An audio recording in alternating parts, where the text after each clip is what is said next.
Hi sister, இது வந்து பார்த்தீங்கன்னா 35 சிஸ்டர், 35. ஓகேங்களா? நம்ம இதில் பேஜில் எவ்வளோ தான் கொடுத்துருப்பனே தெரியாது, அந்தளவுக்கு இது வந்து நம்மளுக்கு செம்மையான கிளிப்பு. வேணுங்கிறவங்க பர்ச்சேஸ் பண்ணிக்கோங்க. ஓகேங்களா? கலர்ஸ் பார்த்துக்கோங்க. ஓகே ஃப்ரெண்ட்ஸ், கலர்ஸ் பார்த்துக்கோங்க. நம்ம ஸ்டார்ட் பண்ணிடலாம். 7, 8, 9, 10, 11, 12.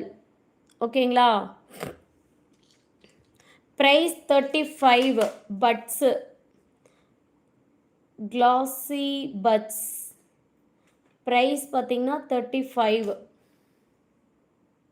நோ மேம், இது சேமாக இருந்தேங்கன்னு வச்சுருக்கேன். 1 பீஸ் 35 மேம்.